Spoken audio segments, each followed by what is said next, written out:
안녕하세요. 마음의 정리도 할 겸 천천히 적어 보겠습니다. 여동생이라 해도 피 한 방울 안 섞인 남이지만 이야기는 지금으로부터 5년 전부터 시작됩니다. 당시 저는 24살이었고 여동생은 18살이었습니다. 저는 회사에 취업 후 자취하기 시작했을 때 요리는 당연히 할 줄 모르고 밥하는 것도 귀찮아서 매일 퇴근하면 집 근처 술집에 식사 겸 한잔하러 갔었는데 그때 그 술집에서 아르바이트 하던 게 제 동생입니다. 그래도 이때는 동생 관계가 아니었습니다. 이 술집에서의 만남은 제 인생을 크게 바꾸는 만남이었습니다. 주 4일은 밥 먹으러 다니니까 점장님도 기억할 수 있었고 저도 반대로 대충 어떤 아르바이트생이 있는지도 기억하고 있었습니다. 특히 여동생은 주 6일에 아르바이트를 했기 때문에 인상적이었습니다. 그래서 평소처럼 자리를 잡고 한잔 마시면서 밥을 먹고 있었는데 그날이 토요일인데다 평소보다 더 붐볐습니다.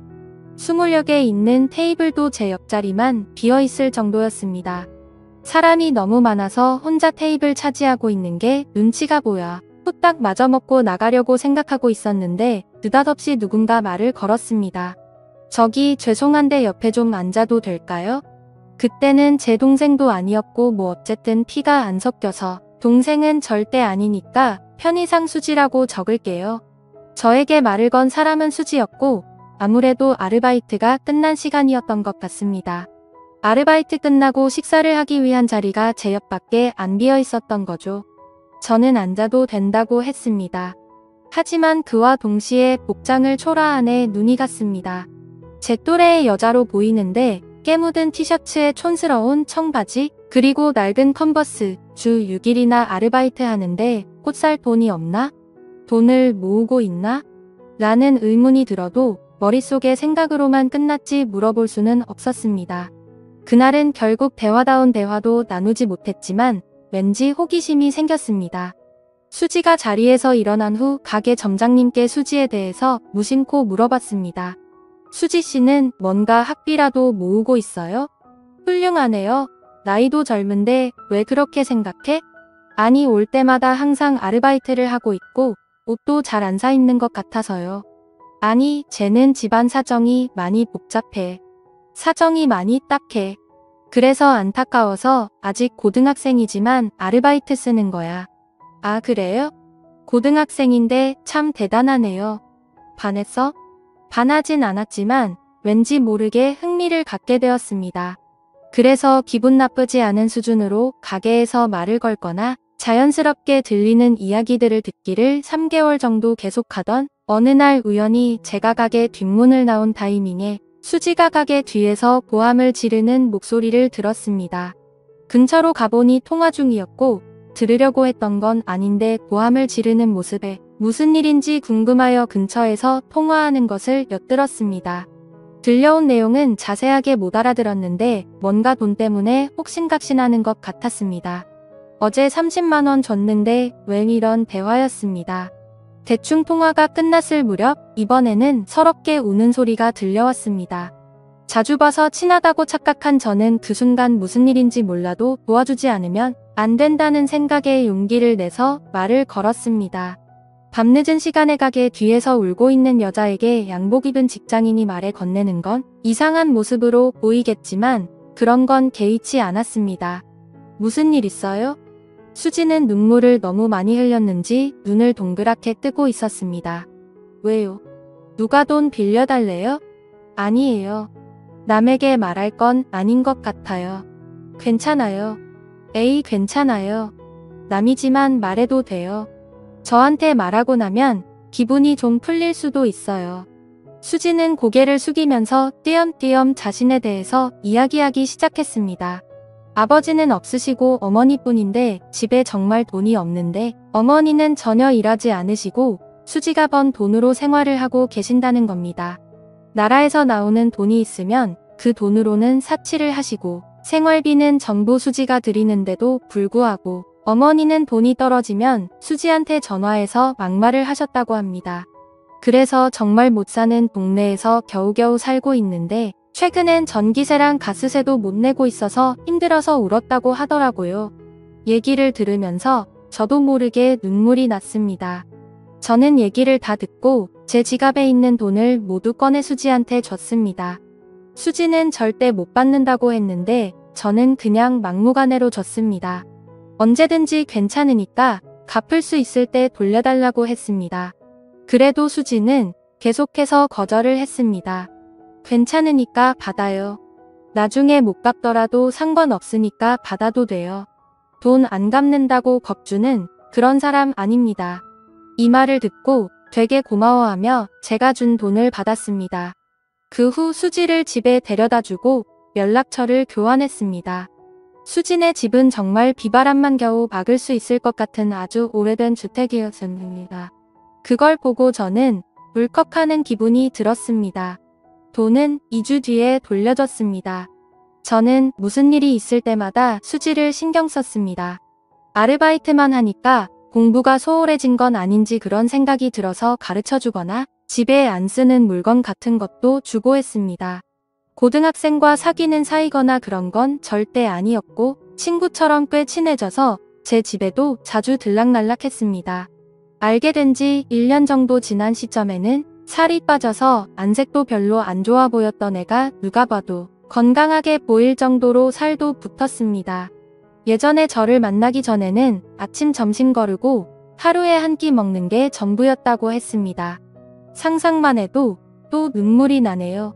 그래서 저는 제 집에 놀러 올 때면 먹고 싶은 거 항상 사주고 아르바이트 끝나면 배가 찢어지게 먹을 수 있도록 해줬습니다. 그러다 수지가 고등학교 졸업이 얼마 안 남을 무렵에 한밤중에 저에게 전화를 했습니다. 상당히 동요하는 목소리였고 숨을 제대로 못 쉬는 것 같았습니다. 통화로는 대화가 어려웠고 결국 저는 수지의 집으로 향했습니다. 집에 도착하니 수지가 나왔는데 눈물 범벅인 얼굴과 토사물이 얼굴과 옷 여기저기에 묻어 있었습니다. 천천히 진정시키고 무슨 일이냐고 물으니 어머니께서 갑작스레 심장마비로 술집 화장실에서 쓰러졌다는 겁니다. 계속 눈물만 흘리고 어쩔 줄 몰라 하는 수지를 데리고 어머니께서 옮겨진 병원으로 함께 갔습니다. 병원에 도착하자 이미 어머니께서는 안치소 같은 곳에 있었습니다. 같이 술을 마셨던 것 같은 아저씨가 거기에 있었습니다. 화장실에서 멀리 볼 때 심장마비를 일으켰나봐 수지는 계속 울었고 저도 어떻게 해야 할지 몰라서 저는 그냥 나왔습니다. 근데 그때나 지금이나 저는 깊이 생각을 안 한다던가 제멋대로인 면이 있는 건 알고 있지만 수지 어머니께서 쓰러지셨다고 했을 때 차라리 이게 잘된 게 아닐까 생각했습니다. 지금까지 수지를 괴롭혔고 수지도 자유로워질 수 있다고 생각했거든요.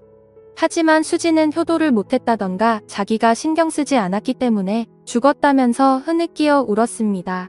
확실히 자기를 힘들게 했던 사람이라도 유일한 가족이었기에 어머니를 잃은 수지의 슬픔은 깊었습니다. 그 후 장례식이니 뭐니 하는 것은 어머니의 형제간에 거행하게 된 모양이었습니다. 그 장례식에서 앞으로 수지는 어떻게 해야 할지에 대해서 형제들끼리 대화를 나눈 것 같은데 일단 미성년자이니까 누군가가 수지의 양치권자가 되어야 하는데 아무도 맡으려고 하지 않았습니다. 다들 모르는 척 곤란한 척하기 바빴습니다.